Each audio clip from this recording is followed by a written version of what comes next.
Assalamu alaikum wa rahmatullahi wa barakatuh. Alhamdulillahi rabbil alamin. Wassalatu wassalamu ala rasulillah Muhammad sallallahu alayhi wasallam. Bavandimwe inshuti za Shoza TV, haba abantu mwese mudukurikiye mwumva mutuye ku isi yose, ntangiye mbifuriza amahoro n'imigisha y'Imana aho muri hose. Aho bwije ndababwiye ntimwiriwe, aho bukeye ndababwiye ntimwaramutse. Hanyuma niba ari mu gitondo, Imana iguhe ibyiza by'uyu munsi ndetse n'ibyiza biwukurikira. Niba ari nijoro, Imana iguhe ibyiza by'iri joro ndetse n'ibyiza biri burikurikire. Bavandimwe rero,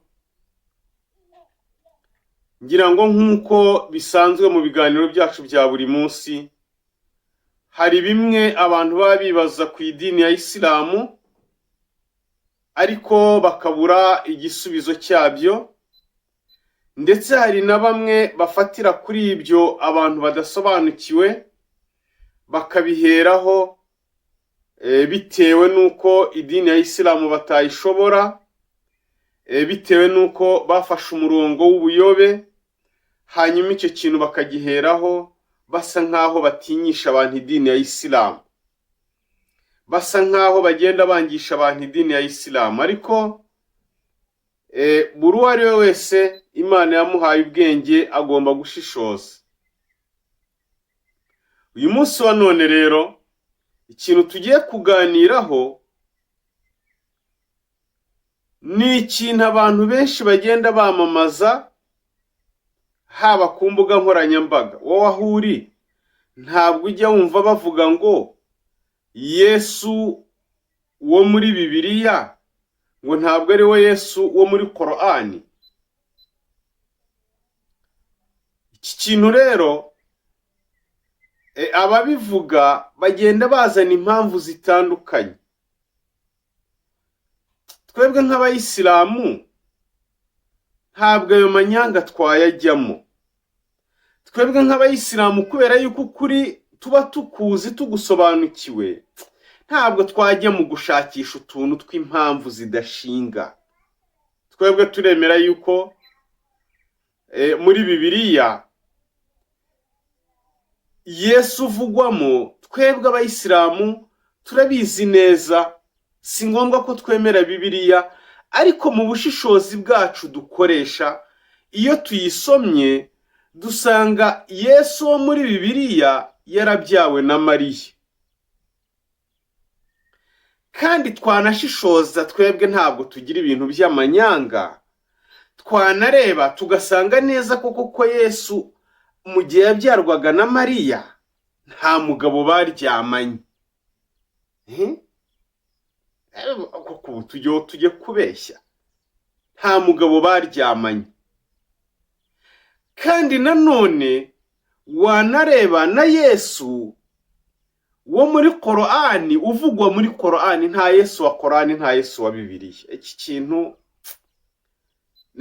no kubivuga gemba numva ari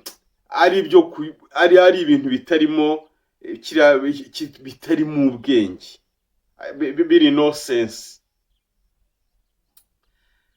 Nukuvuga ngo Yesu dusoma muri Korani na Yesu twebwe abayisilamu iyo tugiye mu gitabo cy'Ikinyarwanda cya Bibiliya tukamusomamo, dusanga mu mivukire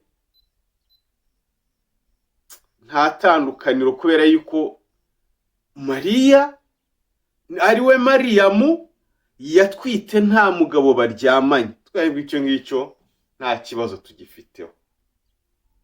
Nta mugabo baryamanye kugira ngo Mariya atwite Yesu. None wowe urimo urashingira kuki uvuga ngo Yesu wo muri Bibiliya ngo atandukanye n'uwo muri Korani? Ikintu abantu benshi bakoreraho amanyanga kugira ngo bamenye ko ari amanyanga ntabwo bivuze yuko ibyakwandikwa kuri Yesu muri Bibiliya, niba ari Matayo, twese turabizi neza ko Matayo ntabwo yari umuhanuzi, ni umwanditsi, bivugwa yuko yari umwigishwa wa Yesu. Kandi niba yaranditse igitabo cya Matayo, twese turabizi neza yuko ntabwo cyanditswe Yesu ari hano ku isi. Oya, ni ibitabo, biriya bitabo 4 byanditswe Yesu atakiri ku isi. Iki turacyemeranyaho, dushyiraho akadomo. Niba rero igitabo cyaranditswe Yesu atakiri ku isi, kandi ibyo bitabo ababyanditse bakaba batari abahanuzi, ntabwo ari igitangaza yuko hari ibyo batabasha gusobanukirwa, ibyo bintu bikabisoba. Ndabaha urugero. Nk'iyo turebye muri Korani,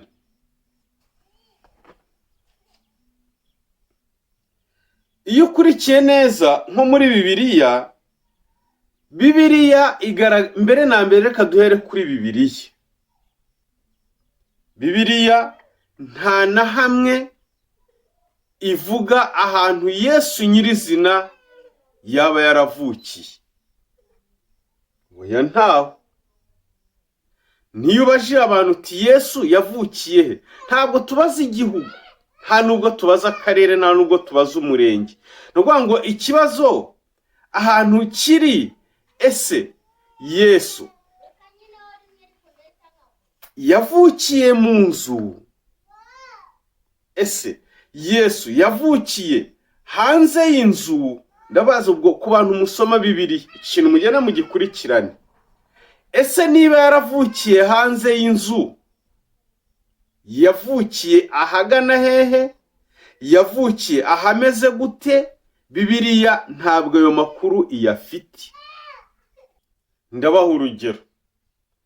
Urugero tugiye kureberaho, Bibiliya igaragaza neza yuko Yesu yavukiye i Betelehemu mu gihugu cy'Iyudaya. Ngira ngo ku bantu ngira ngo musoma Bibiliya, muraza kubisanga muri Matayo igice cyaho cya 2 ku murongo waho wa 3 kugeza ku wa 4. Hagaragaza neza yuko Yesu yavukiye i Betelehemu. Igice cyo cya 2 duhereye ku murongo waho wa 3 ugashyiraho wa 4 ukagezaho n'uwa 5, ko bigaragaza neza ko yavukiye i Betelehemu mu gihugu cy'Iyudaya. Noneho ukibaza, niba ari Betelehemu mu gihugu cy'Iyudaya, ese ni ahagana hehe? Ese ni mu nzu? Ese ni hanze? Ese ni hehe? Tucyumve neza. Urumva, niba mu Giswahili naho bavuga ngo eneo, niba ntibeshye. Ariko ikigaragara nuko ntabwo Bibiliya itomorera abakristo cyangwa se abantu bemera Bibiliya ngo iba itomore neza, ibereke ngo Yesu yavukiye ahana. Ntabwo igaragaza niba yaravukiye mu nzu, ntabwo igaragaza neza niba yaravukiye hanze. Ese niba yaravukiye hanze, nahagana hehe? Yavukiye hantu ki? Yavukiye hantu ki ku buryo wagenda ugasobanurira abantu, ku buryo wagenda ukahahagarara n'ikirenge, ku buryo wababwira uti hari hameze gutya na gutya. Noneho bitandukanye n'ukuntu Korani yo ibisobanura. Korani ibisobanura gute? Nitureba ku gice cya 19 ku murongo waho wa 23, ariko duhereye kuri 22 haragira hati, nuko Mariyamu, ari we Mariya, aramutwita, atwita Yesu, maze amwitarurana kure y'abantu. Ngo Mariya amaze gutwita ntabwo yakomeje kubana n'imiryango y'iwabo, kubera ko mu bihugu by'iwabo iyo watwitaga nta mugabo ufite baguteraga amabuye. Icyo ni ikintu cyumvikana, ni ikintu kizwi. Ariko Mariya we mu gutwita yari yamaze gusobanurirwa yuko azatwita kandi agatwita umwana nta mugabo baryamanye. Ariko icyo kintu kiza kumubera imbogamizi yo kugira ngo azacyumvisha abantu bacyumve. Noneho nibwo yaje kugira ikibazo, aravuga ati uyu mwana ntwite ntabwo nasambanye, nta mugabo wigeze nkoraho, reka nse nk'uwitarura abantu. Ibise byaramufashe, hanyuma ahita yitarura abantu, asa nk'ubitarura, aragenda. Ntabwo yagumye aho yari ari. Nuko ibise bimujyana ku ruti rw'umutende. Ubwo tugeze ku murongo wa 24 muri Korani igice cya 19.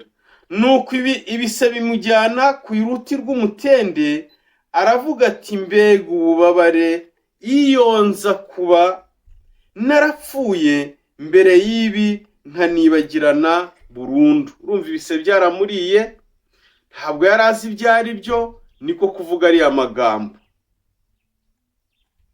Nuko yumva ijwi munsi ye rimuhamagara riti ntugire agahinda. Ubwo ni ijwi rya Jiburili, ijwi rya marayika Gaburiyeli, ngo ntugire agahinda rwose, wowe rwose Nyagasani wawe yashyize isoko y'amazi munsi yawe. Imana ijwi riramubwira riti ntugire agahinda rwose, Nyagasani wawe yashyize isoko y'amazi munsi yawe, urebe hepfo amazi urayabona. Mukurikire neza. Hanyuma ijwi rirongera riramubwira riti unanyeganyeza uruti rw'umutende, rurakumanurira itende nziza kandi zihishije. Itende ni imbuto ziba muri biriya bihugu abantu barya, kandi zigira akamaro. Abantu benshi muzajya muzibona, uwarukenera twaza kurumwereka nta kibazo. Ariko ikigaragara nuko iryo jwi ryamubwiye riti unyeganyeze igiti, uraza kubona imbuto zimanuka kandi ziraba zihishije. Hanyuma inyandiko irakomeza itubwira iti maze urye. We ni Mariya wabwirwaga, ari we Mariyamu. Urye unanywe kandi unishime kubera umwana. Nugira umuntu ubona uvuge uti mu by'ukuri jye niyemeje guceceka kubera Imana Nyirimpuhwe, bityo uyu munsi nta muntu nza kuvugisha. Kubera ko yari kuba afite umwana. Iyi nkuru irakomeza. Igice cya 19 cya Korani ni igice kivuga ubuzima bwa Mariya n'umuhungu we Yesu. Igice cya 19 muri Korani. Impamvu rero nzanye iyi mirongo ni iyihe? Babandi impamvu nzanye uyu murongo igice cya 19 ku murongo waho, igice cya 19 cya Korani cyangwa se sura ya 19 ya Korani, tugasoma iyi mirongo ikigize mikeya. Ariko nibiba byiza ugende udownloadinge iyi Korani hanyuma uze kugisoma. Ni ukuvuga ngo ikigaragara, Korani iragaragaraza neza ahantu nyirizina Mariya yabyariye umwana. Korani iragaragaza neza yuko umwana Mariya yamubyariye munsi y'igiti cy'umutende.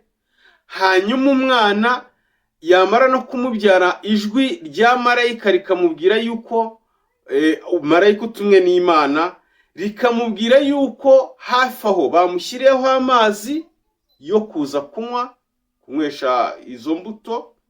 Hanyuma marayika namubwira yuko nasubira muri famiriye nagerayo yuko ari buceceke, akababwira yuko yiyemeje guceceka, kubera ko inyandiko irakomeza ibyakurikiyeho ntabwo tubijyamo, ariko uzabishaka azagenda asome. Icyo naringamije hano rero ni ikihe? Babandi bayobye bashaka no kuyobya abandi, ahita agenda akaba ati hoya,